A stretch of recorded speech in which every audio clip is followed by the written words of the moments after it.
Alors, bonsoir à tout le monde. Merci d'avoir fait le déplacement ce soir.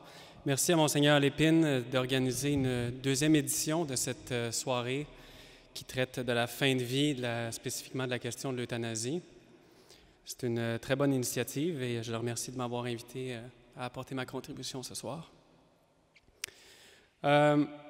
Pour commencer, je voudrais vous présenter rapidement Vivre dans la dignité. Vivre dans la dignité, c'est un organisme québécois qui est sans but lucratif, qui est aussi sans affiliation religieuse et sans affiliation politique.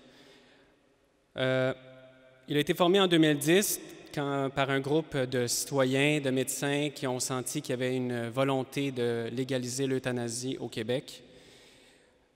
Our work is to protect the life and the inherent dignity of people who have become vulnerable through illness, old age, disability, or any other health condition by ensuring they receive compassionate support. Notre objectif, c'est d'assurer à chacun une fin de vie qui soit naturelle et respectueuse de la personne et de sa dignité. En d'autres mots, un soulagement de la douleur qui soit optimal et un accompagnement humain. Vivre dans la dignité, c'est un réseau citoyen qui représente officiellement 20 000 personnes qui ont soit signé notre manifeste ou signé le manifeste du collectif des médecins contre l'euthanasie avec qui on travaille de près pour déclarer leur opposition à l'euthanasie ou au suicide assisté dans notre pays. Alors, on a été invités à se prononcer devant différents comités, le comité externe, le comité mixte, le comité des droits de la personne, la commission Mourir dans la dignité. Donc, on est reconnu dans le milieu pour apporter notre point de vue et notre expertise. Ce soir, on est ici parce que l'euthanasie pose un bon nombre de questions, de soucis et soulève beaucoup d'inquiétudes. Parce qu'effectivement, il y a lieu de s'interroger. Au fond, la loi porte un message qui est terrible. Aujourd'hui, dans certaines conditions, la loi permet de tuer ou d'aider une personne à se tuer. Et j'ajouterais que maintenant, le discours public encourage ce genre de geste-là.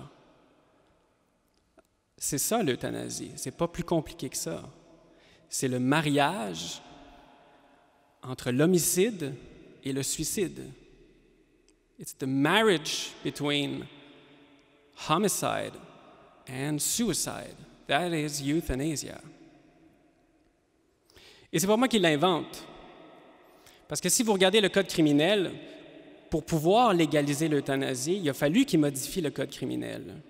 Et ils ont modifié le Code criminel, et je vais citer le passage, pour créer des exemptions à l'égard des infractions d'homicide coupable, d'aide au suicide et d'administration d'une substance délétère dans le but de permettre aux médecins et aux infirmiers de pratiquer l'aide médicale à mourir. Autrement dit, ils ont donné une permission spéciale aux médecins et aux infirmiers pour qu'ils aient le droit de tuer, homicide coupable, d'aider à se suicider et d'administrer du poison à une personne qui souffre. C'est un peu moins romantique que la version qu'on a dans les médias, mais c'est la réalité. Avant la légalisation de l'euthanasie, il y a 2 ans presque, on nous a fait beaucoup de promesses. On nous a dit que ça allait être une mesure exceptionnelle, qu'il y allait avoir des balises de sécurité, qu'il allait avoir des critères très stricts, que tout allait vraiment être encadré. Aujourd'hui, l'euthanasie est légalisée au Québec depuis bientôt 2 ans. Alors, si vous voulez bien, ce soir, on va se poser une question ensemble. On va regarder les faits. Qu'est-ce qui s'est passé pendant 2 ans? On va analyser ce qu'on nous a vendu au départ au regard de ce qui est arrivé dans la réalité. What happened on the ground during those 2 first years of legalization? That's what we'll look for. Let's take an objective and factual look at what happened on the ground. That's what I propose to do tonight. Alors, on va se demander qu'est-ce que ça a été les statistiques. Est-ce qu'il y a eu des abus? Est-ce qu'il y a eu des dérives? Est-ce que les balises de protection qu'on nous a vendues ont bien fonctionné? Alors, commençons par les statistiques. Au départ, on nous a vendu ça comme étant, et je cite notre cher ministre Véronique Yvon, une mesure exceptionnelle pour des cas exceptionnels. Si on regarde les chiffres au Québec, au départ, on nous a dit qu'il allait y avoir environ une centaine de demandes la première année. Eh bien, au final, pour la première année, c'est-à-dire 2015-2016, il y a eu 469 euthanasies, 714 demandes. Ça veut dire que le nombre d'euthanasies est presque 5 fois supérieur à ce qu'il prévoyait en termes de demandes. Pour ce qui est de la deuxième année, pour l'instant, on n'a que des données qui concernent la première moitié, et les données sont partielles. Mais ce qu'on en sait, c'est qu'il y a 314 euthanasies qui ont eu lieu dans la première moitié de l'année, 513 demandes.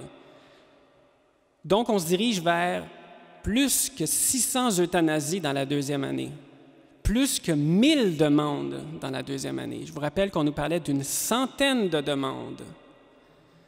Si on compare nos chiffres avec ceux de la Belgique en termes de pourcentage de décès, donc peu importe le nombre de la population, la première année du Québec équivaut à la 6e année de la Belgique.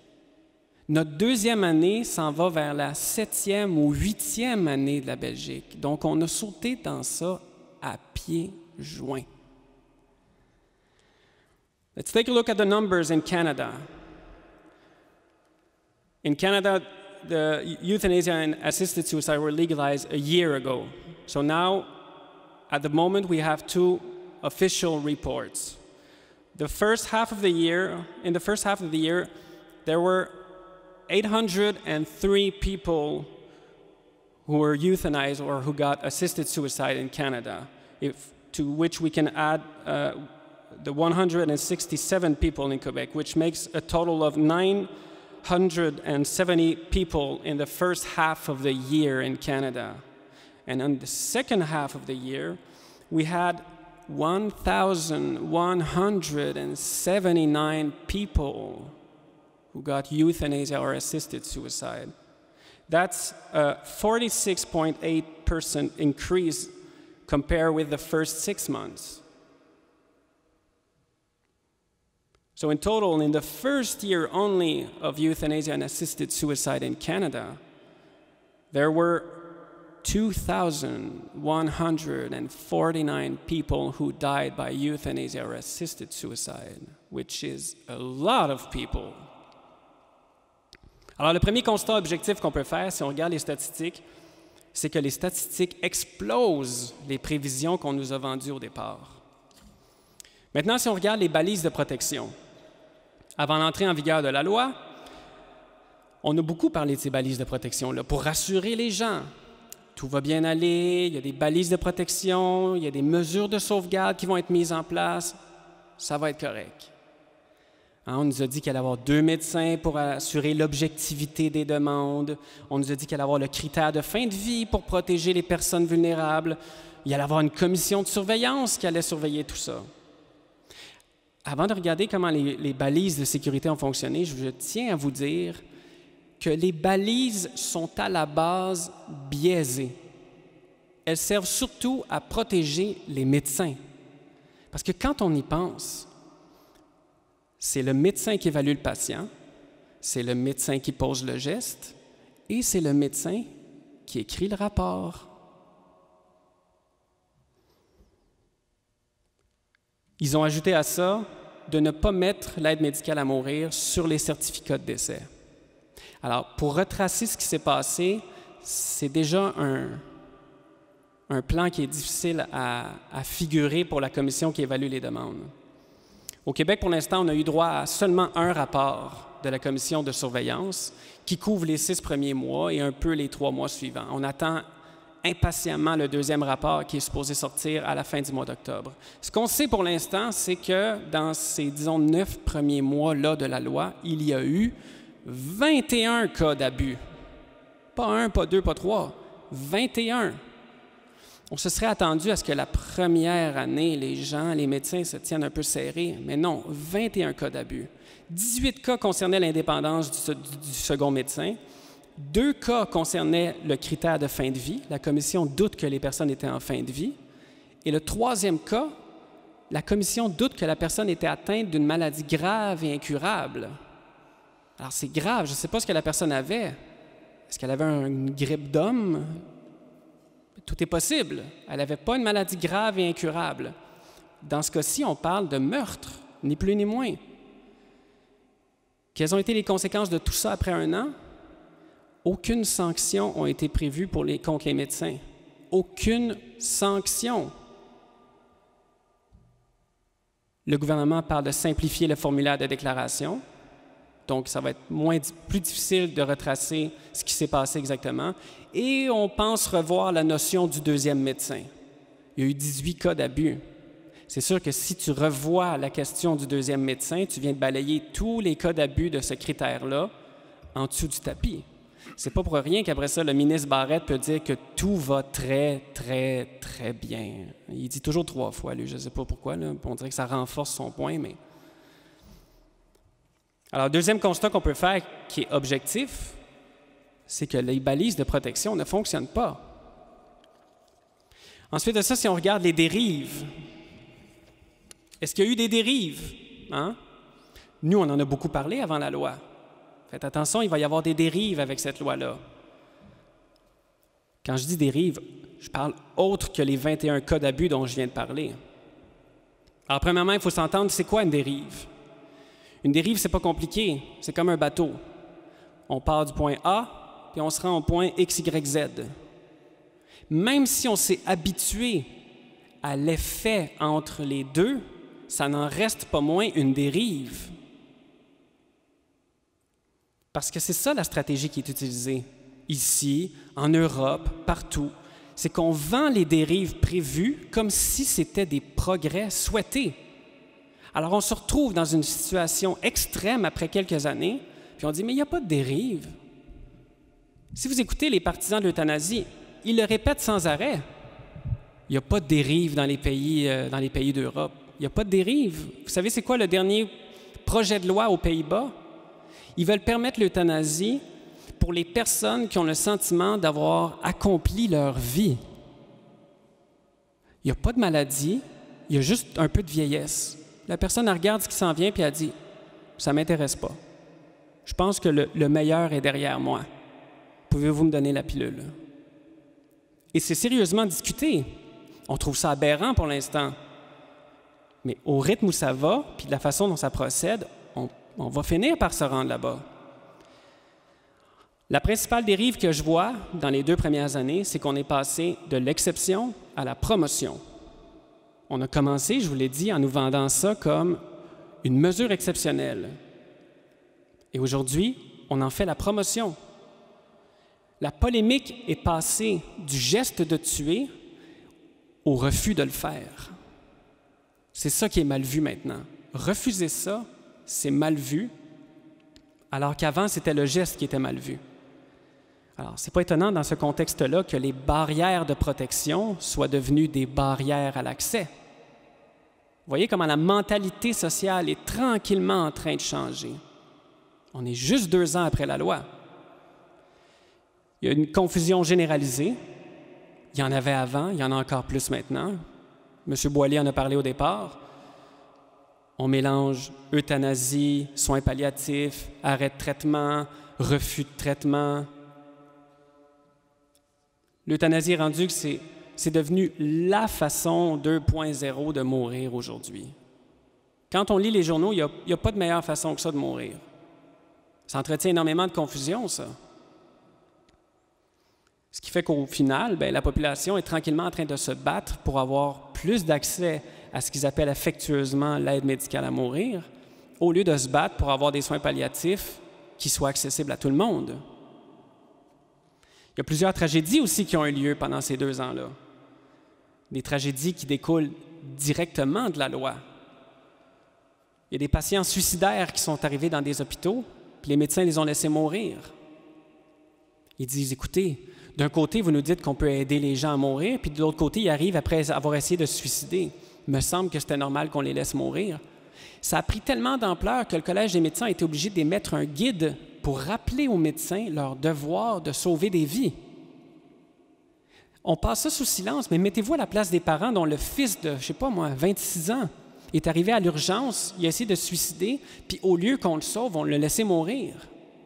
Tout ça, et le Collège des médecins l'a avoué, la loi a peut-être créé une certaine confusion, je ne sais pas, hein? On assiste, puis on le lit régulièrement, à une vague de suicides. On les lit dans les journaux. Une madame qui a placé sa voiture devant un train, un homme qui s'est immolé dans sa voiture, des grèves de la faim, un meurtre par compassion. Puis au lieu qu'on se choque de ça, au lieu que notre réaction soit comme devant un suicide, tout ce qu'on trouve à dire, c'est « pauvres eux, ils n'ont pas eu accès à l'aide médicale à mourir ». Jamais on se questionne sur qu'est-ce qui a amené ces gens-là à vouloir se suicider.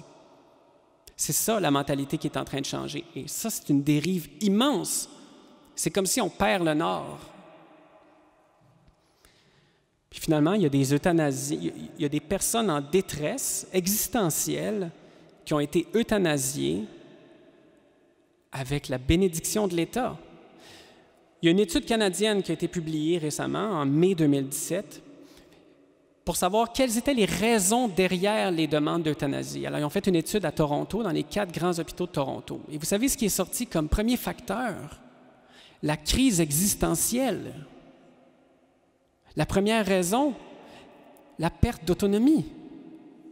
Ça veut dire qu'on a des gens qui paniquent, qui ont perdu leur repère, qui se cherchent, qui ont peur, ou qui se retrouvent dans une situation où ils vont devoir vivre avec un handicap. Et c'est suffisant pour vouloir mourir et pour qu'on les tue. C'est ça la réalité. On nous a vendu le malade agonisant qui reste 4 jours à vivre, puis qu'on dit, bien, rendu là, pourquoi on n'abrège pas 4 jours, comprends-tu? On fait ça pour un animal, pourquoi on ne le ferait pas pour une personne? Bien, dans ces 4 jours-là qui restent à vivre, il y a les soins palliatifs qui sont exactement là pour ça.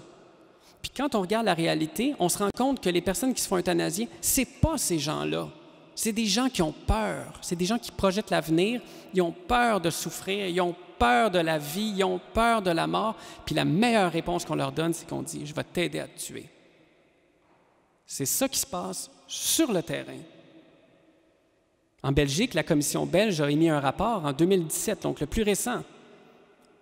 Les raisons pour vouloir se faire euthanasier? Dépression, désespoir, fatigue de vivre, anxiété, peur d'être un fardeau, deuil, changement de sexe raté, alcoolisme, syndrome de post-traumatique. Il y a 2 ans ici, on regardait ça, puis on traitait ça avec la prévention du suicide, de l'aide psychologique. On essayait d'accompagner ces personnes-là pour s'en remettre. Et tranquillement, notre société va se diriger vers « on va t'accompagner dans ta façon de te tuer ». Parce qu'elle est là la différence entre l'euthanasie et le suicide. C'est juste la façon de le faire. Pauvre elle s'est tuée devant un train, elle aurait été bien mieux dans le confort de son lit. C'est terrible comme message. Ça n'enlève rien à la gravité du geste, mais le raisonnement a été tordu.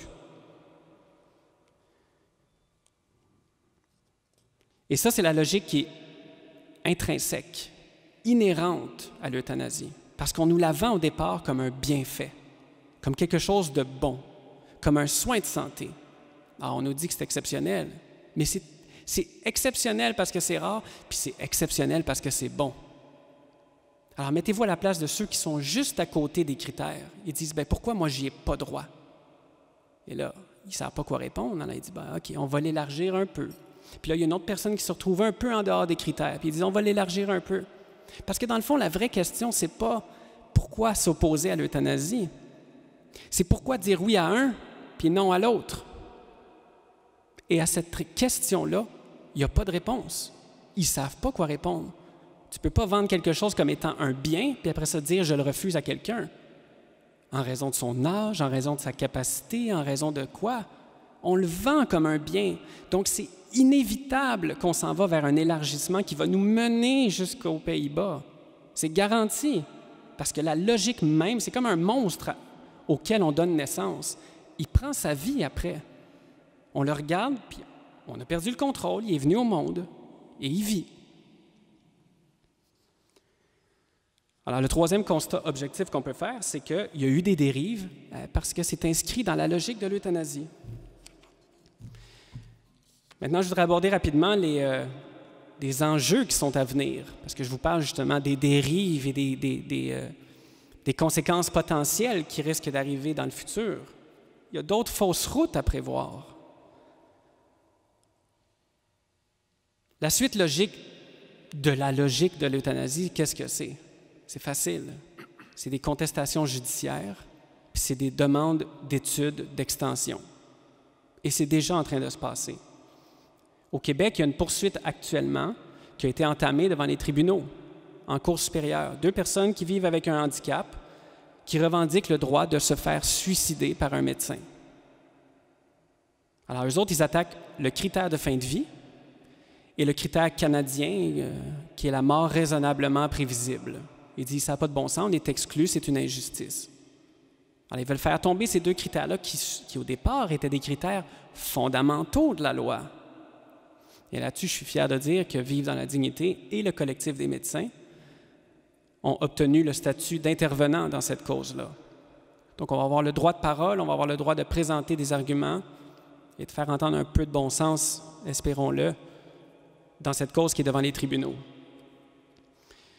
Au Québec, il y a aussi des mesures qui ont été prises par le gouvernement pour nourrir la réflexion. Alors, on analyse les motifs de refus d'euthanasie. On ne se demande pas pourquoi il y a tant d'euthanasie. On se demande pourquoi il y en a qui se le font refuser. Vous comprenez? C'est toujours le mauvais regard qu'on place. On ne pose jamais la bonne question. Et au fédéral, dans la loi, moi je ne suis pas avocat, mais je pensais qu'une loi, ça disait « voici ce qui est permis, voici ce qui n'est pas permis ». Bien, dans la loi qui concerne l'euthanasie, la loi dit « voici ce qui est permis, voici ce qui n'est pas permis, et voici ce qu'on va peut-être permettre ». C'est dans la loi. Alors, dans la loi, ils se sont engagés à étudier 3 extensions. Les enfants, c'est déjà ici, là. Les enfants, les personnes qui sont atteintes d'une maladie mentale comme l'Alzheimer, comme la dépression, excusez-moi, les maladies mentales comme la dépression, la schizophrénie, l'anxiété, les troubles bipolaires et les directives anticipées, donc la maladie d'Alzheimer.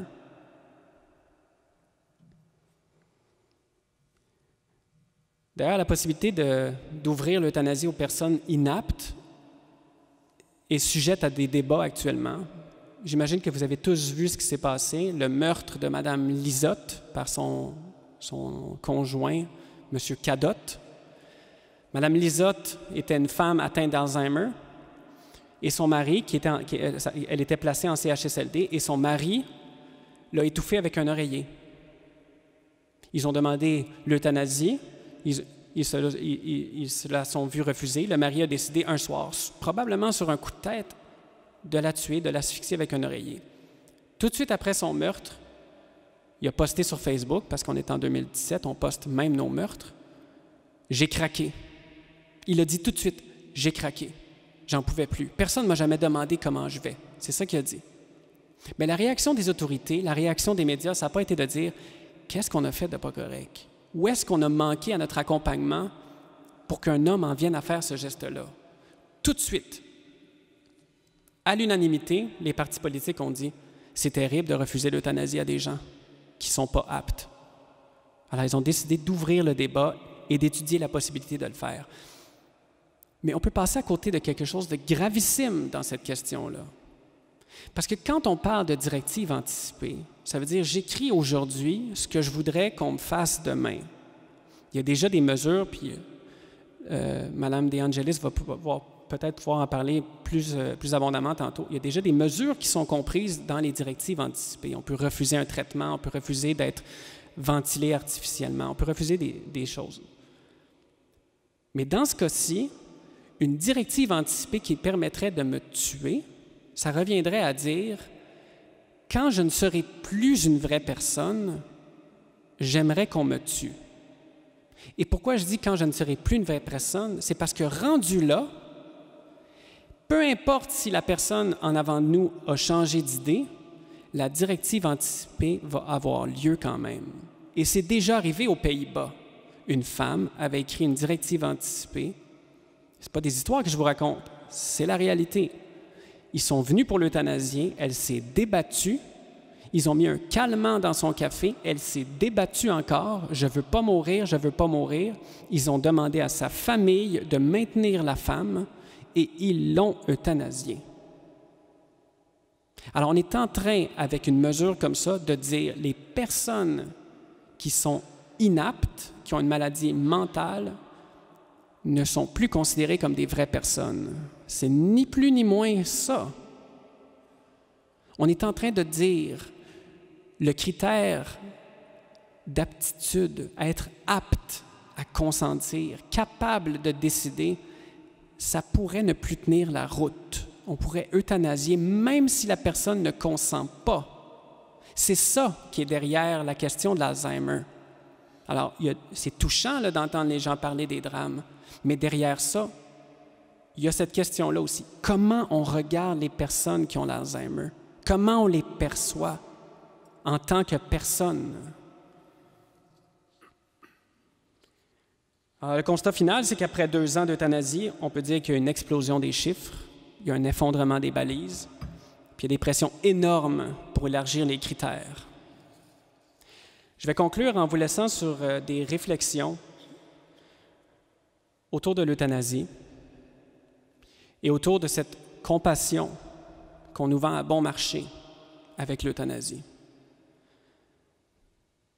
D'une manière générale, je dirais que, comme on disait depuis le début, l'euthanasie nous déshumanise.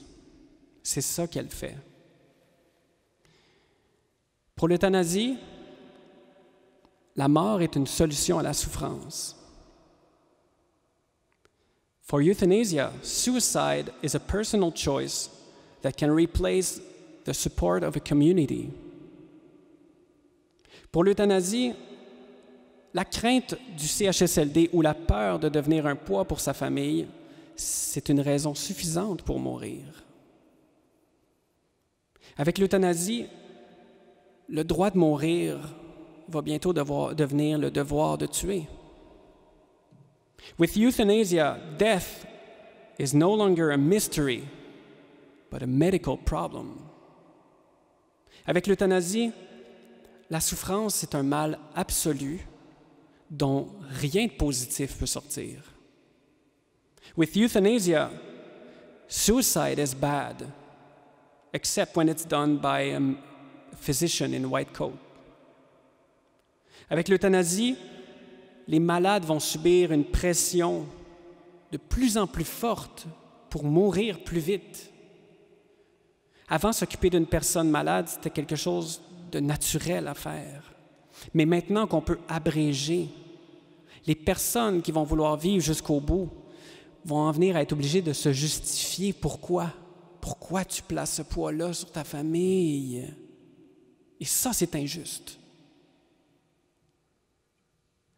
Avec l'euthanasie, ce qui était simple va devenir compliqué. On a juste à penser au don d'organes. Imaginez le dilemme. Vous savez, il ne vous en reste pas longtemps à vivre, puis votre rein pourrait profiter à un enfant de 5 ans en santé. On n'a pas le droit de mettre les gens dans cette situation-là, alors qu'ils sont fragiles, vulnérables, de leur poser un dilemme comme ça. Mais ça s'en vient. Ah, ça ne sera pas dit directement. Ça va être sous-entendu. L'héritage. Quand j'entends les partisans de l'euthanasie, on dirait qu'ils vivent au pays d'Alice au pays des merveilles. Tout va bien, tout est beau, il n'y a pas de pression, c'est vraiment indépendant, c'est vraiment une décision libre, éclairée, parfaite. Alors que l'abus des personnes âgées s'est répandu, c'est un fléau dans la société. Alors la question de l'héritage, elle est sérieuse et elle est vraie. Imaginez-vous la famille qui attend l'héritage du vieux grand-père. C'est facile de le convaincre pour son bien que ce serait mieux qu'il abrège ses souffrances. Les assurances-vie. Au Québec, les assurances-vie, les assurances n'ont pas le droit de refuser les assurances-vie à une personne qui s'est fait euthanasier. Ça paraît beau parce qu'ils disent ça va être injuste. Mais c'est la même question que l'héritage. Imaginez-vous la vieille grand-maman. Elle a une assurance-vie en plus. Hey, si la décision pouvait venir d'elle, on toucherait le gros lot. Les gens ne sont pas comme ça. Bien, on n'est pas meilleur qu'ailleurs au Québec. Hein? Je ne veux pas briser la bulle de personne, mais les gens sont comme ça. Et à l'inverse, aux États-Unis, on voit la situation inverse. Les compagnies d'assurance refusent de payer des traitements. On ne peut pas vous financer votre traitement de cancer, mais on va vous financer la pilule de suicide assisté. Alors, dans les deux cas, ce qui était simple est devenu compliqué. With euthanasia, quality of life and autonomy are the supreme principles that now define the value of a person. Avec l'euthanasie, la dignité, c'est un objectif à atteindre et non plus un état d'être. La dignité peut être achetée comme une voiture et elle peut être perdue comme si c'était la clé du bonheur. Avec l'euthanasie, faire, c'est devenu officiellement meilleur que être. Pouvoir faire, ça détermine la valeur d'une personne. With euthanasia, a human being is now judged and ranked on a quality scale. Avec l'euthanasie, la vieillesse, la maladie et le handicap sont des indignités. Avec l'euthanasie, il y a des familles qui fêtent le suicide de leurs proches simplement parce qu'ils étaient là. D'autres familles vont se réjouir de la mort d'un proche qui aurait pu vivre plusieurs années s'il avait été mieux diagnostiqué. D'autres familles vont fêter l'apparente délivrance d'une personne qui souffrait alors qu'elle aurait pu être soulagée et rester en vie si elle avait reçu les soins appropriés. D'autres familles encore vont sortir divisées et profondément blessées par le suicide médical de leurs proches. Avec l'euthanasie, on perd des occasions précieuses de grandir en humanité et je dirais grâce à la fin de vie et grâce à la maladie ou au handicap. Bref, l'enjeu principal demeure toujours le même. C'est le regard des autres, le regard sur soi-même, les relations humaines, le but de l'existence, le but qu'on donne, l'importance qu'on donne à une autre personne. Le défi, c'est de ne pas mélanger, comme ça arrive actuellement, la pitié et la compassion. La pitié, c'est ce qui allume la compassion. C'est un sentiment qui fait jaillir la compassion. C'est de l'émotion, ça émeut de la pitié. La compassion, c'est de prendre part aux souffrances de l'autre. Il faut arrêter de dire « pauvre elle, sa vie a changé ». Notre vie a changé. Je conclus en vous citant un passage que j'ai lu récemment et qui, à mon sens, résume bien ce que nous voulons défendre. Aider à mourir, ça devrait être que la dernière caresse du médecin pour réconforter un patient dans sa dernière angoisse soit procurée par une main qui soigne et non par une main qui tue. Battons-nous pour que le dernier regard reçu soit un regard d'amour, d'humanité et de vie. Merci beaucoup. Merci de m'avoir m'invité ce soir.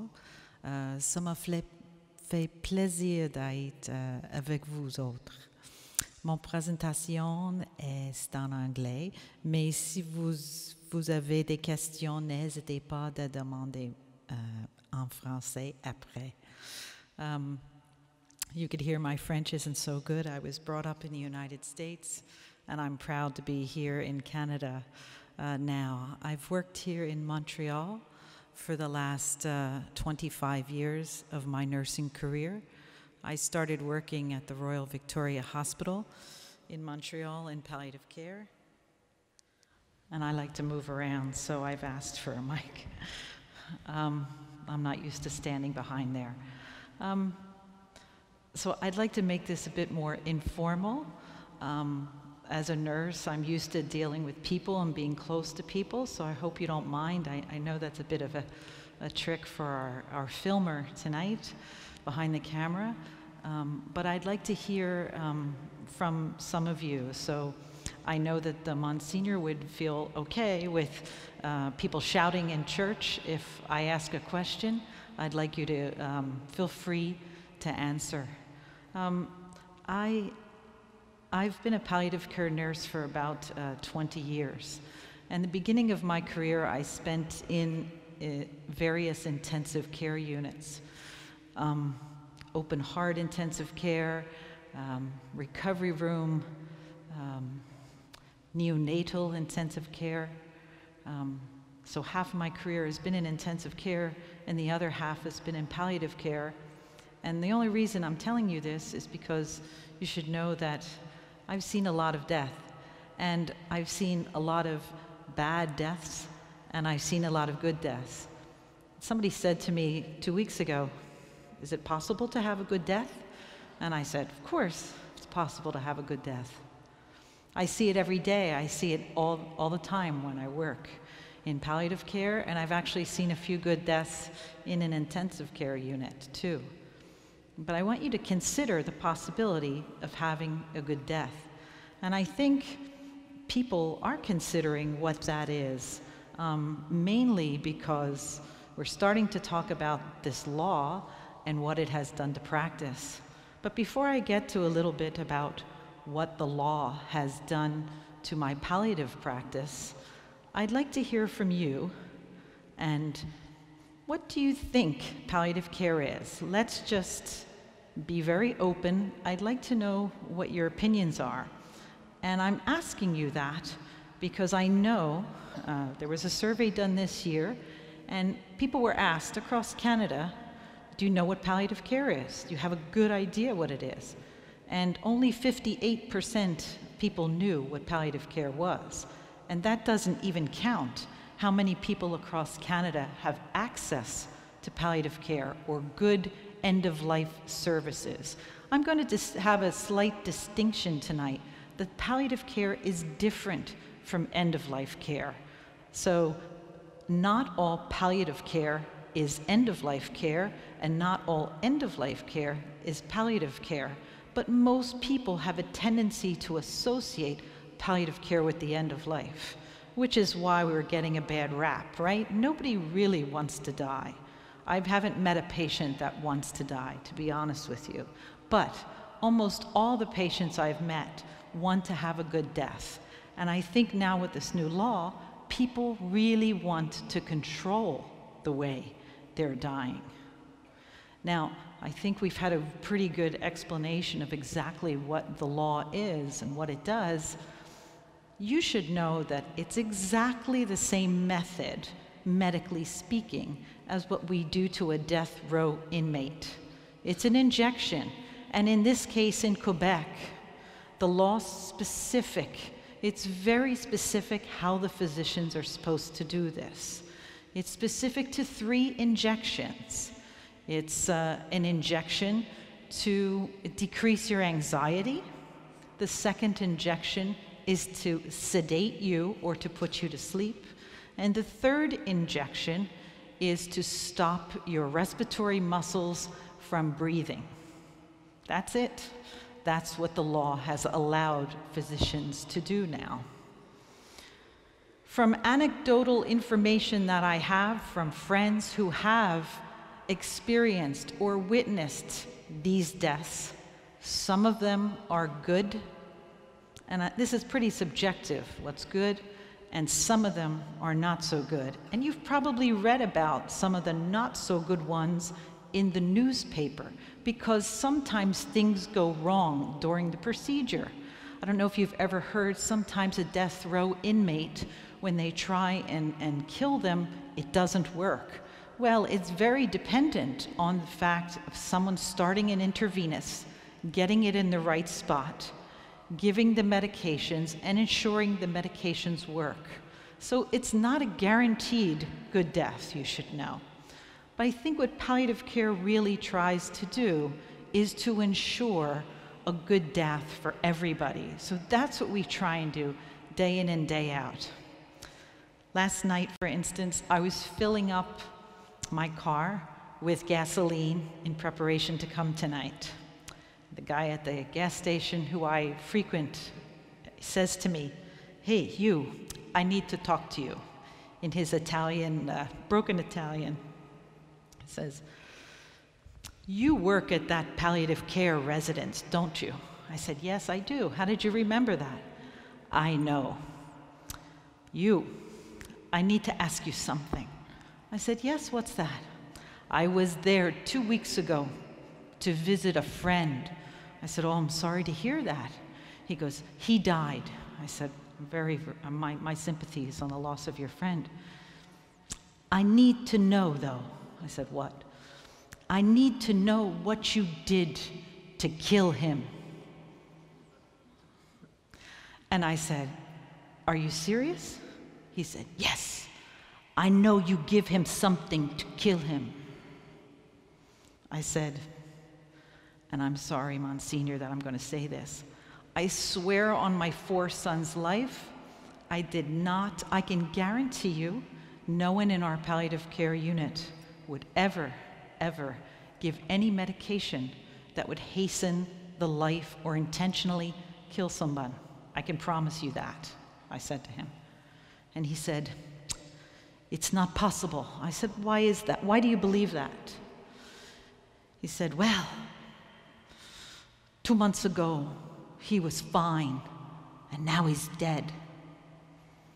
I said, what kind of illness did he have?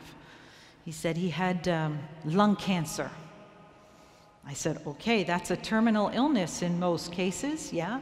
I said, you realize that in order to be admitted to our palliative care unit, you have to have a terminal illness. You have to be dying to come in. And he said, yes, I know, but I think he died of something else other than the lung disease. And I said, why do you think that? He said, because he got confused. And so I think you gave him something to make him confused. And I said, do you know how people die?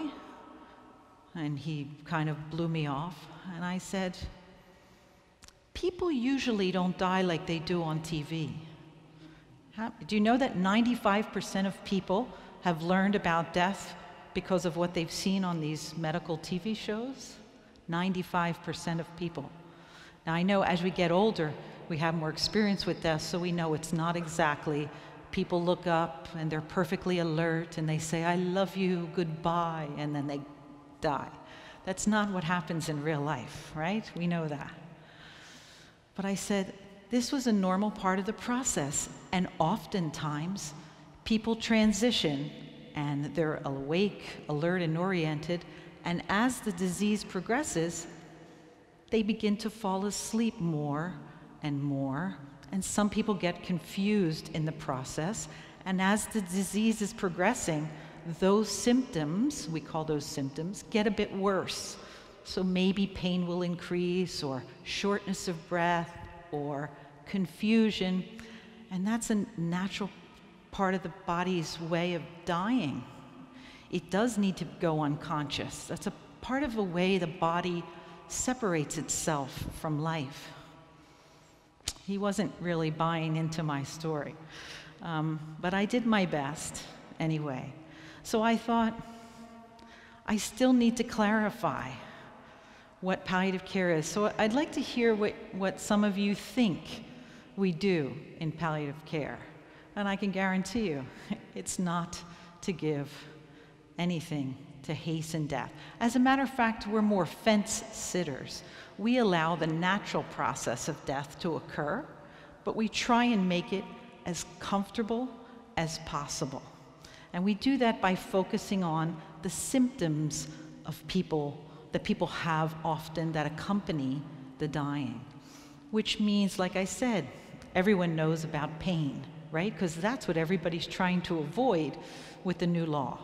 So, as previously mentioned, what are the number 1, 2, 3, 4, 5 reasons that people ask for euthanasia? It depends on which study, but for the most part, they have to do with anticipated pain, anticipated future poor quality of life, anticipated burden on my family. They want to avoid all of those things. So palliative care physicians, when they often get called to the emergency room, will say to a patient, how can I help you? Doc, you have to take away this pain. I can't live with it. Do something. I want to die. When the physician says to them, what if I can take away your pain? Well, if you can do that, then I won't want to die anymore. And that's often what we see in our practice. We see people who, once you're able to control pain, shortness of breath, nausea, things like that that have tendency to happen towards the end of life, people do not ask for euthanasia. We also have studies that show that places, countries, jurisdictions where euthanasia is permitted, if their palliative care system is good, the demand for euthanasia goes down. Systems where palliative care is not very good, euthanasia goes up. The only thing I can tell you what's happening in Quebec is we're seeing a huge disparity in what's happening in Montreal and what we're seeing in Quebec City area. So there's a lot more deaths in Quebec, a lot less from l'aide médicale de mourir than we see in Montreal. Now, we just had a debate at dinner, myself and one of the nurses I work with, about why that might be. We came up with a few reasons, and they're all hearsay. We're just going to guess. I think culturally, Quebec City is a bit different than Montreal. I think we're a bit more ethnic here in Montreal. We can debate, is there people who are more religious in Quebec or more religious in Montreal? And what was the third one? Oh, the availability of palliative care services in Montreal is probably pretty good when we consider how big Canada is, actually. And I think we have more access to palliative care specialists here in the city. So if I told you that only 30% of Canadians at best have access to palliative care, yet 100% of people in Canada now have access to medical aid in dying, that doesn't seem very, very fair, is it? So the obvious thing would be to bring up the palliative care system, make it equal, so it really is a true choice for people, right? So tell me a little bit about what you think we do in palliative care. Just shout out some ideas. Don't be shy. You alleviate suffering. Yeah, so we alleviate suffering. Our goal, perfect, you went to school, didn't you? We try to alleviate suffering without alleviating the sufferer, right? So the sanctity of life is hugely important for us. The focus actually is on life. It's not on the death. So we know death is coming. We don't ignore it, but that's not the focus. So today, I ran into a patient's room and we were celebrating his 83rd birthday together. And let me tell you, when you know it's your last birthday, there's a lot of celebrating going on for that birthday in particular. So it was a time of joy, a time of families. He was going to have some alcohol today, some cake, and just enjoy everybody's presence. We gave hugs and kisses. It's a time to celebrate and a time to appreciate what time there is left. We had to, though, he doesn't always have good days. Some days, I was with him on Thanksgiving when he waited for his family to come in to celebrate Thanksgiving dinner. He was having a rough morning, so I listened to the nurse try and take care of his nausea. Have you ever been nauseated for a long period of time? It's pretty distressing. So she worked hard on getting rid of his nausea, his constipation, and his pain, and she had to clean him up and make sure he was feeling okay and dressed for when his family came in the afternoon. So there was a lot for her to do that day. She was very, very busy with him that morning, but she knew that it was really important, not necessarily for him to eat, but to be with family that morning. So that's what she spent her day did. She focused on what he wanted, the way he wanted it, to be able to spend with his family. So it's good, yes. So we really try hard to alleviate suffering, yes. Anyone else? It's living life to the fullest. Yeah, we really try and make meaningful things happen for people. And it doesn't come from us. The person in front said, we're trying to have people live their life to the fullest. Again, if your focus is on life and what's left to live in it, it's much easier to do. And I have to tell you, as a professional caregiver and mother, it gives me something, a different way to look at my own life. I appreciate things more in my own life. Many of us are spiritual in some way who work in our areas. Maybe not all religious, but certainly spiritual, that we appreciate family, the time we have. We hug our kids when we get home, that sort of thing. So yeah, the focus on living and quality of life and increasing someone's quality of life, and whatever that takes us for us to do, is what we do. So Monique and I, the nurse with me this evening, we were talking about how we do that. For some people, quality of life is subjective, just like a good death is, right? Some people, especially here in Quebec, they like to smoke, they still like to drink, and if that's what people want, we accompany them to make sure they have their drink. It doesn't mean we drink with them. We had one guy who liked to have cognac every morning for breakfast. Now, I can't provide him with the cognac, but he did that for 30 years. So why would it change now when he's in the final stages of his life? It's so important for people to continue living as they did, recognize that as individuals, and respect that too.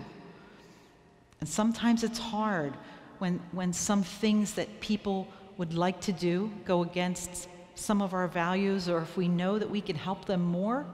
We've had a few patients that have refused pain medicine. We talked a little bit about that in the law. And actually, the law's written a bit funny.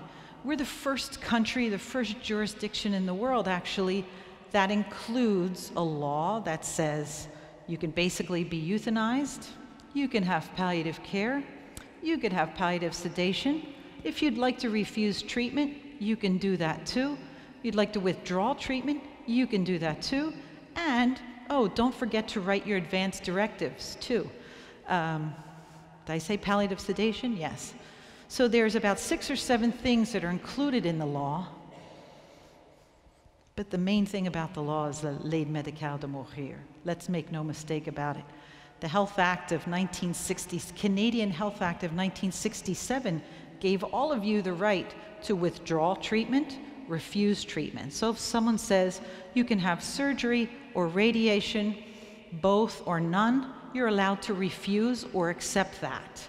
If I offer you, Monique goes in the room tomorrow night and offers somebody, if you're having some discomfort, would you like something for pain? The person says, no, I do not. They have the right to refuse that. We all have that right. We had it well before the law was in effect, right? So sometimes it's hard to watch people who are suffering, and it's okay with them just because it goes against my values.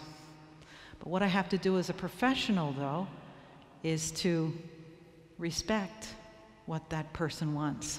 The same thing, unfortunately, if they ask for l'aide médicale de mourir. We've only come across, I think, 2 patients. 2 patients in the year and a half the law has been here in Quebec that have come into our unit. We've taken care of their pain and their other symptoms, and they said, you know what, you're doing a good job, but I still want l'aide médicale de mourir.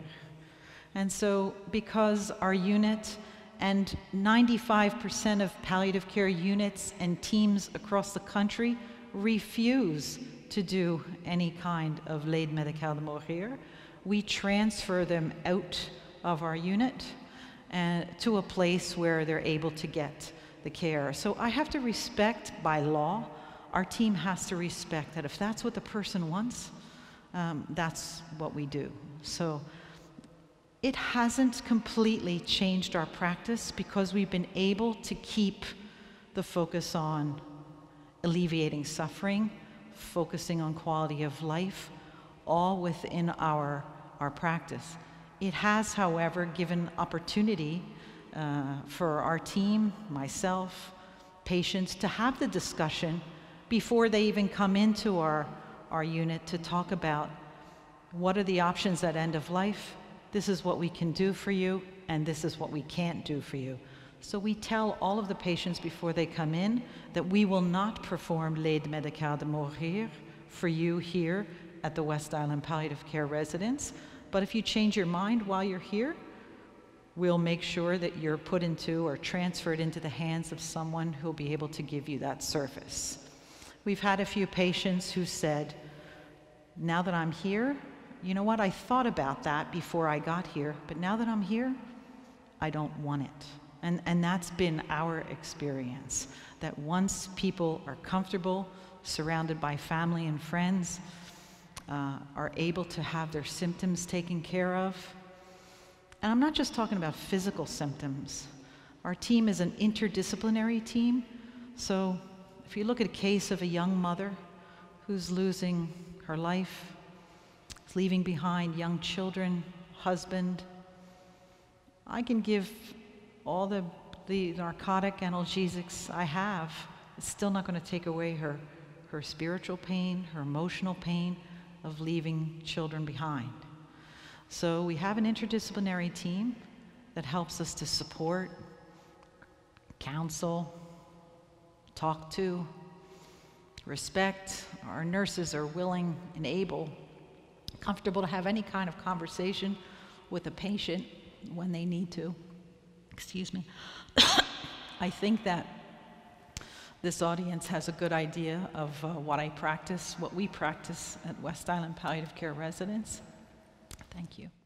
Oh, so the woman in front, thank you, has been very kind in saying that have you experienced palliative care at our place or somewhere else in the city?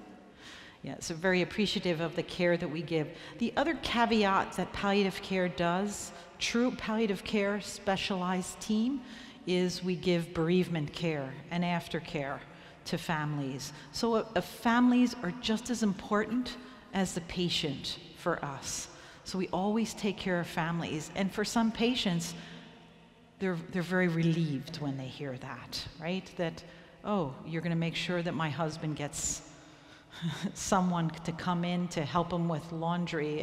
And we do. We hook people up with CLSC and other services to make sure that support is given, whether it's psychological support or practical support. We have people that don't know how to write checks, for instance, a spouse who's never, somebody who didn't know how to cook, somebody doesn't know how to use a washing machine. So sometimes practical things are what people need before.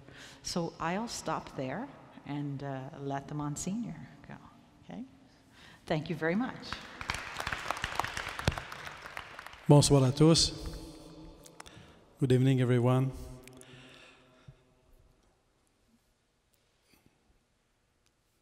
On fait de l'euthanasie ou du suicide assisté un droit à mourir. On l'a évoqué un peu, mais le droit à mourir peut devenir rapidement un devoir de mourir. Et je dirais un devoir de tuer, un devoir de faire mourir. Comment aborder la question de l'euthanasie dans un contexte où c'est présenté comme un bien? Alors, c'est une question complexe. Il y a plusieurs aspects. Tout d'abord, il s'agit bien sûr de reconnaître que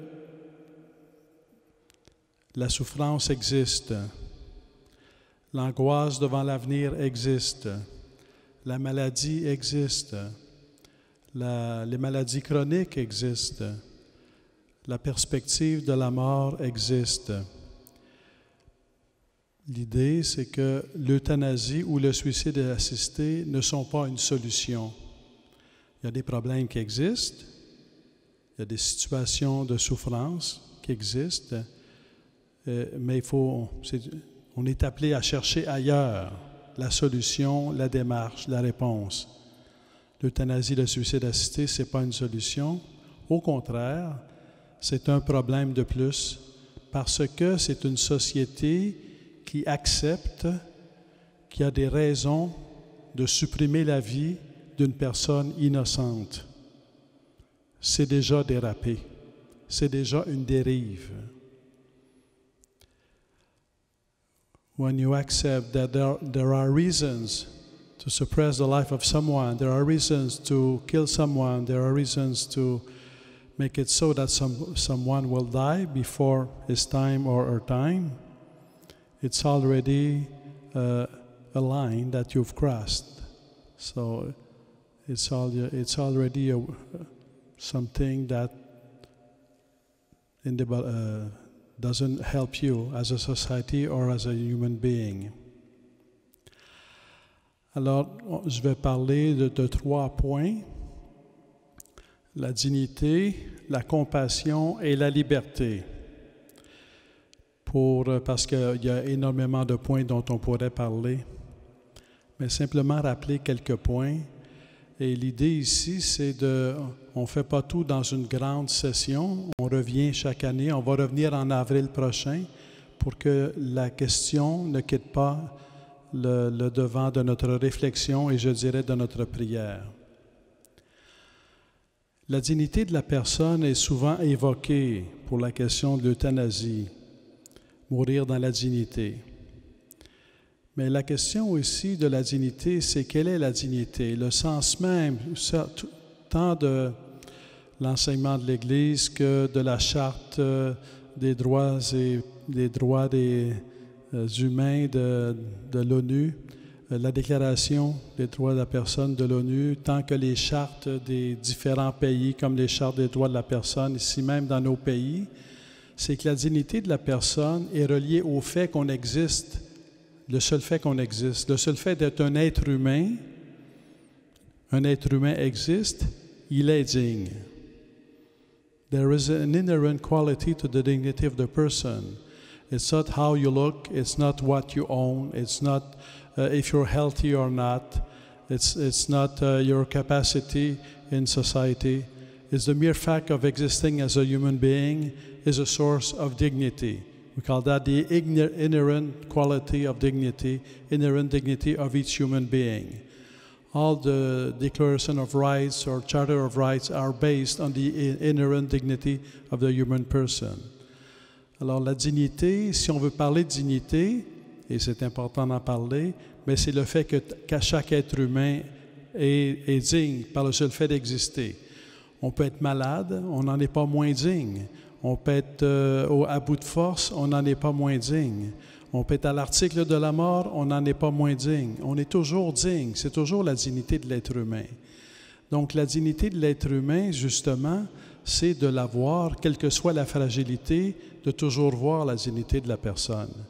Quelle que soit la faiblesse, de toujours voir la dignité de la personne. Donc il n'y a pas de situation qui soit telle que quelqu'un perd sa dignité. Donc, la dignité, c'est toujours le seul fait d'exister en tant qu'être humain. Dans la conférence qu'on a eue, dans l'entretien, la rencontre qu'on a eue au printemps, on a attiré notre attention sur ce que la personne même qui est malade peut vivre avec dignité jusqu'au bout, et du point de vue d'offrir sa vie à Dieu pour les autres, de faire de sa vie un don jusqu'au bout pour les autres. C'est une façon d'aimer jusqu'à l'extrême de l'amour et de donner le sens de l'amour à sa vie, parce que dans la maladie, on peut toujours donner le sens de l'amour à notre vie. On peut offrir notre vie, on peut offrir notre souffrance, on peut offrir notre angoisse, on peut offrir notre inquiétude à Dieu pour les autres, en union à Jésus-Christ crucifié pour les autres. Dans les rencontres, lorsque je vais voir des malades, et soit comme curé ou dans des occasions où je peux avoir d'aller voir des malades, j'ai toujours dans les poches de mon veston des éléments que je sors au besoin. J'ai un crucifix sur un piédestal, petit crucifix sur un piédestal. J'ai un chapelet aussi avec moi. Puis à un moment donné, dans la conversation, je vois où la personne elle en est, je lui parle de Jésus-Christ, et tu sais que Jésus-Christ qui a donné sa vie pour nous sur la croix, tu peux le prier, et tu peux la prier. Et là, je dis, veux-tu un crucifix? Les gens disent oui. Alors, c'est un crucifix qu'on n'a pas besoin de mettre sur un mur, on le met sur la table de chevet. Et c'est devient une façon de prier, parce que dans la faiblesse, il se peut que la seule chose qu'on peut faire, c'est regarder Jésus sur la croix. C'est une prière, ça devient une prière. Notre souffrance devient prière quand on l'offre à Jésus-Christ crucifié. Donc, et quand on offre sa souffrance, quand on aime, on est digne. La dignité de l'être humain, c'est le fait même qu'il existe comme être humain, Puis la grandeur de sa vocation, c'est qu'il est fait pour l'amour, donc pour le don de soi. Et on peut, quelle que soit ma faiblesse, à travers la maladie, je peux faire un don de soi. Saint Jean-Paul II, dans son testament, avait écrit « Seigneur, si jamais j'arrive à un moment donné, je perds conscience, ou je perds la mémoire, ou je perds la conscience, bien, je veux aujourd'hui même t'offrir d'avance cette situation de faiblesse, te l'offrir en union à toi sur la croix. » Donc, alors même qu'il était, pour ainsi dire, conscient, il offrait d'avance la possibilité qu'il devienne inconscient en l'offrant en union à Jésus-Christ sur la croix.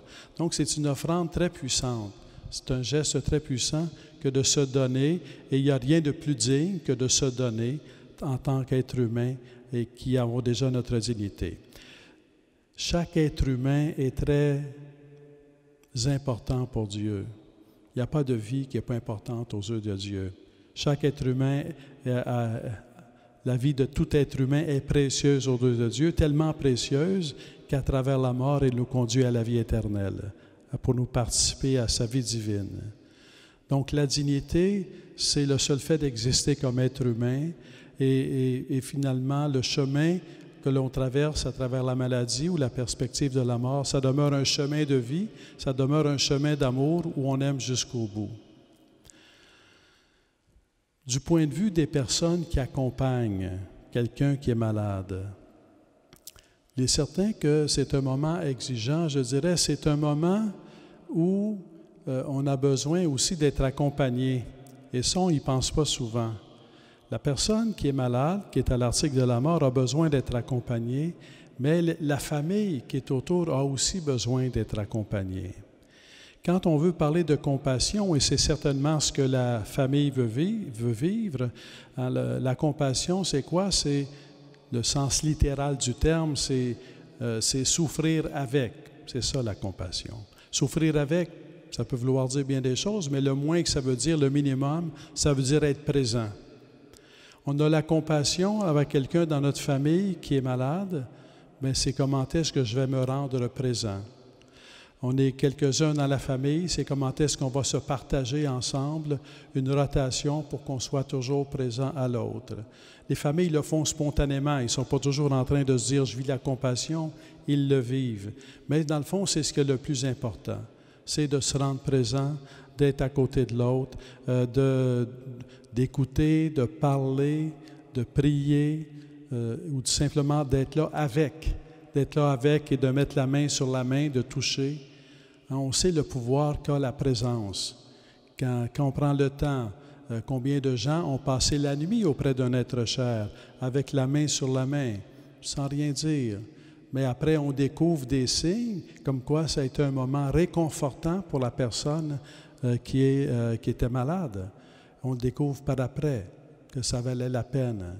On entend souvent que si on peut parler à l'oreille de quelqu'un qui semble moins présent, et souvent la personne va entendre. Et par la suite, on a des signes que oui, on a réussi à rejoindre la personne à être présent. Donc la compassion, est-ce que la compassion, c'est de dire cette personne-là souffre tellement que je vais la faire mourir? Est-ce que c'est ça la compassion? Bien, c'est-à-dire, si on supprime la personne qui souffre, il n'y a plus de compassion. La compassion, c'est quand on accompagne la personne qui souffre. Si mon acte, c'est de supprimer la personne qui souffre, je dirais, je supprime la compassion en même temps, parce qu'il n'y a plus de personne qui souffre. Alors donc, le fait d'accompagner quelqu'un qui souffre et par la seule présence, et peut-être que c'est de croire au pouvoir de la présence. On sous-estime souvent le pouvoir de la présence, l'importance d'être là, l'importance d'accompagner, en sens d'être présent, simplement. Et vous avez des expériences vous-même, vous avez entendu d'autres expériences. Quand une famille prend le temps d'être présent, il y a des moments de conversation qui tout d'un coup deviennent lumineux. Il y a des moments de réconciliation.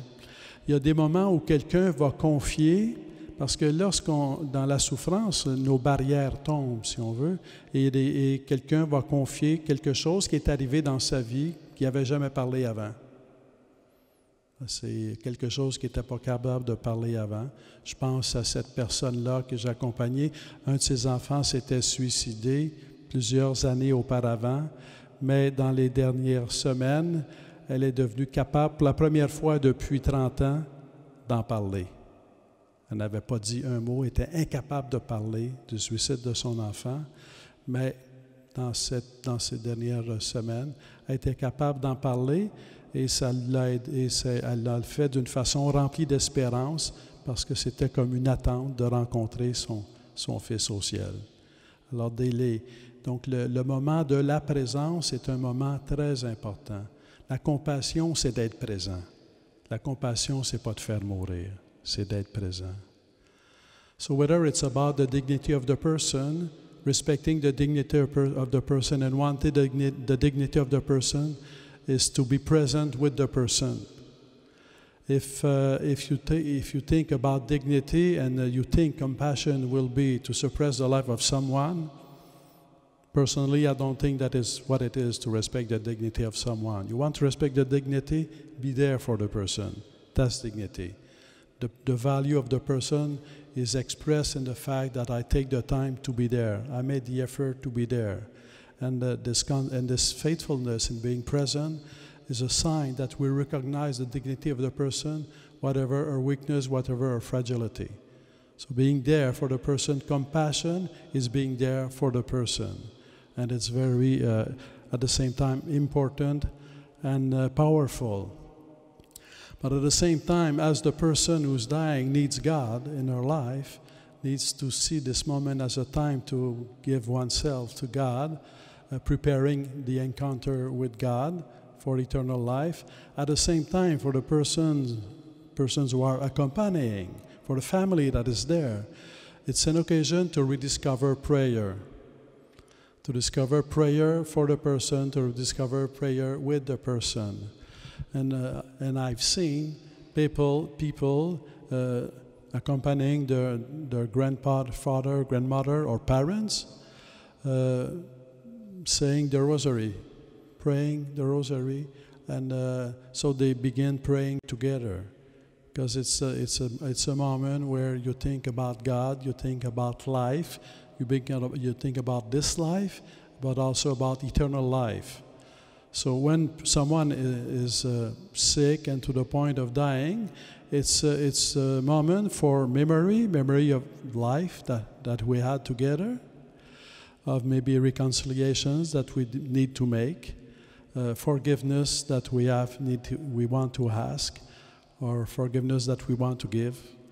But at the same time, it's a look towards the future, towards life with God. So it's a time for prayer, and accompanying the prayer is as important for the family who accompanies the person who's sick as it is for the sick person, because there God is present in that experience. Alors, il n'est pas rare que j'ai rencontré des gens qui, après avoir accompagné leur père, leur mère, ou grand-père ou grand-mère jusqu'au bout, en sortent enrichis. Ça devient une expérience spirituelle très forte qui les rapproche de Dieu, mais aussi qui les rapproche les uns des autres. Quelque part, il ne faut pas oublier que la question de l'euthanasie ou de suicide assisté, ça touche les familles. On parle de loi, on parle de l'État, on parle de la société, on parle de mouvement, mais en bout de ligne, qui est-ce que ça touche le plus? C'est les familles. Alors, quand tu mets les familles dans la situation où ils vont supprimer la vie d'un être cher, devancer la mort d'un être cher, tu fais porter à la famille quelque chose de très lourd. De très lourd. Je pense que si tu as accompagné tes parents puis que tu as fait devancer la mort de tes parents, tu ne peux pas oublier ça. Ce n'est pas un moment de paix. Et accompagner jusqu'au bout, c'est laisser la mort, accepter la mort. On est tous mortels, donc c'est accepter la mort. Et on a déjà évoqué par ailleurs que l'acharnement, ce qu'on appelle l'acharnement thérapeutique n'est pas une nécessité, il y a une liberté. Il y a ce qu'on appelle les moyens disproportionnés pour guérir. Les traitements disproportionnés peuvent guérir, peut être omis parce qu'il y a peu de changements qui sont abordés. Alors donc, c'est déjà acquis. Il arrive parfois que les gens, disons, ce qu'ils veulent, ce n'est pas la possibilité de l'euthanasie. Ce qu'ils veulent, c'est éviter l'acharnement thérapeutique. Ce qu'ils veulent, c'est éviter les moyens disproportionnés. Et ça, c'est déjà très légitime, c'est déjà acquis, je dirais, non seulement légalement, mais aussi moralement. On n'est pas tenu moralement à un acharnement thérapeutique. Alors, donc les soins de confort, lorsque les soins de guérison ne sont plus possibles, et les soins de confort sont apportés à la personne malade avec un espace pour la famille, pour accompagner la famille, ce que l'on fait dans les soins palliatifs. Alors, c'est une issue naturelle où on dit on va accompagner la vie jusqu'au bout. Parce que finalement, on accompagne la vie, on n'aide pas à mourir, on aide à vivre jusqu'au bout. On aide à vivre jusqu'au bout pour que la vie soit remise entre les mains de Dieu. Un autre élément qui revient parfois, c'est la question de la liberté. Alors, quelqu'un peut dire, bien, il le demande. Il le demande. Comme je vous ai dit, au début, il le demande pourquoi? Est-ce qu'il le demande peut-être parce qu'il pense que c'est ça la solution, peut-être parce que la peur de ce qui s'en vient apparaît insupportable, peut-être parce que je veux pas déranger, je veux pas être un poids pour la société. Pourquoi est-ce qu'il demande? Pour toutes sortes de raisons. Mais ceci dit, quand quelqu'un fait cette demande, un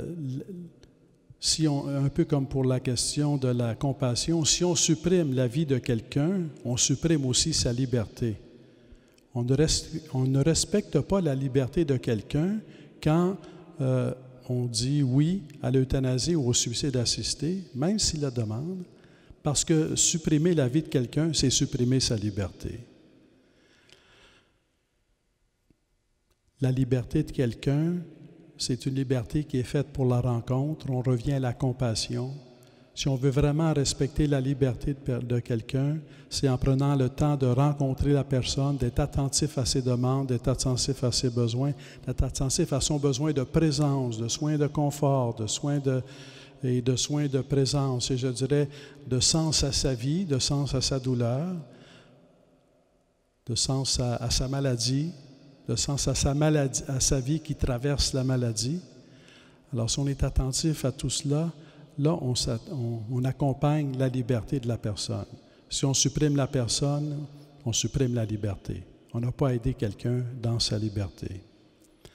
Alors, those are difficult things, whether it's about dignity, about compassion, about liberty, which is because if you suppress someone, you suppress his liberty, there's no more liberty. But really helping someone in his liberty to discover that she's not alone or he's not alone in her pain and her suffering, that you are there as accompanying, that the palliative care unit is there, that doctors and nurses are there, and people helping are there, that God is there, then it becomes a moment of openness, a real moment of openness. Alors, je finis avec une expérience. Donc, je vais visiter une personne qui est à l'article dans les derniers jours de sa vie. Et c'est à ce moment-là qu'on m'invite à aller visiter. Alors, la personne est très faible, donc je n'ai pas beaucoup de temps. C'est quelques minutes de rencontre, une dizaine de minutes de rencontre. Et elle est en colère contre Dieu. Et devant cette situation, pourquoi est-ce que ça m'arrive quand tu es dans la quarantaine, puis que tu es en train de mourir, puis que tu as des enfants, puis que tu as une famille, puis que tu as un travail, pourquoi est-ce que je suis en train de mourir? Mais quand on est dans ça a été une expérience riche en leçons pour moi, parce que quand on est dans la souffrance, pour ainsi dire, qu'on est devant la mort, qu'on est devant toute notre vie, comment ça se fait que ça m'arrive aujourd'hui? En même temps, on est très comme démunis. On baisse nos bras, on baisse nos barrières et tranquillement, en parlant avec la personne, c'est pas mon œuvre, c'est Dieu qui fait son œuvre, là. Alors, et Dieu a fait son œuvre, puis 10 minutes après, elle était dans la paix. Ça a été toute une leçon pour moi qu'en 10 minutes, quelqu'un pouvait passer de la colère contre Dieu à la paix. Ça témoigne en même temps de comment dans l'expérience de la fragilité, on a des ouvertures de l'âme et du cœur qu'on n'a probablement pas normalement dans notre vie. Et qu'en plus, Dieu est vraiment à l'œuvre, Dieu est vraiment présent. So it's worthwhile, even it's not obvious on a society point of view to promote life and the sacred character of life, but it's like something I think we're called to do regularly, peacefully, slowly, with calm, but do it resolutely, with conviction, because life is there, and it's like someone. Maybe you've thought sometimes in your life, it's going so bad, I'd rather not live anymore. But when you say that, what do you say? You say, someone help me. You don't say kill me, you say help me. So the request for dying, I suggest to you, is often a request for help.